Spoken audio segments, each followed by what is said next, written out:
If you watch the movie Argo, you would notice the intensity of the storming of the embassy. The film wonderfully depicts the tension, fear, and severity of the invasion. We are given a clear vision of how the 6 escapees find their way out of the embassy and how their lives progress until their escape. However, what the movie does not show in detail is the reality of their lives of the hostages that remained in the embassy for the 444 days that it took for them to be officially released.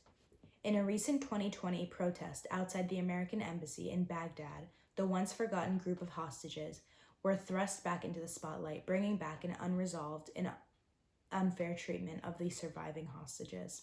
According to reports from these people, the hostages feel that the ordeal has been forgotten in American public history.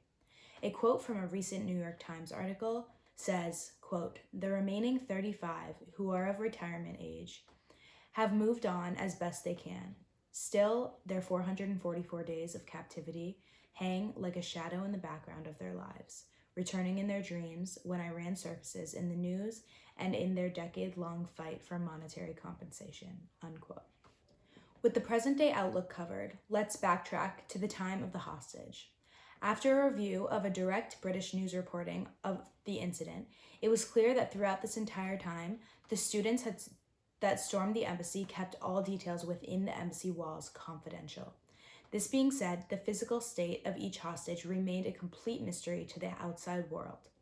Let's take a look at a clip from Argo, one of the only ones that depicts the state of the embassy hostages. We will begin the trials and carry out the sentences. We wonder where and how the seemingly endless parade of hatred will end. What do they want? I say the question should be not what, but who. The answer to Human rights. Carter and his government have given asylum to the worst criminals. the exile show any place other than Iran, harsher decisions.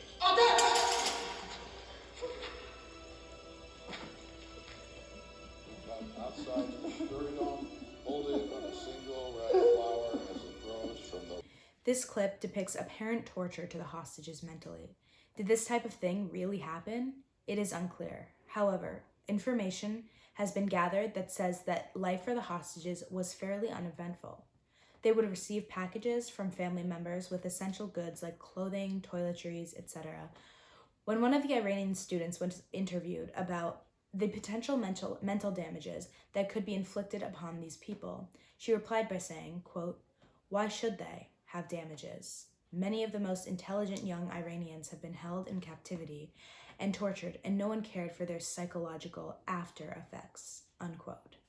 This response, while not assuring the mental stability of the hostages, represents the lack of care for the state of these people while showing the true rage that was fueling the entire operation from Iran. In regard to the lifestyle of the hostages, much remains unclear. However, in this news report, the students released images of the hostages outdoors in a plot of grass exercising with 15 minutes that they were allotted for this each day. Simultaneously, there were reports that the hostages had been moved to other parts of Tehran, which still remains unknown. A tape recording was also released exposing their first communication between the hostages and the public. In the movie, this remains unmentioned, leaving the fate and the livelihood of these hostages up in the air. This would have appealed even further to the emotions of the audience. However, the film does portray strong tension and emotion throughout. Considering the reality of the lives of the hostages is an extremely important part in understanding the true depth of the Iranian hostage crisis.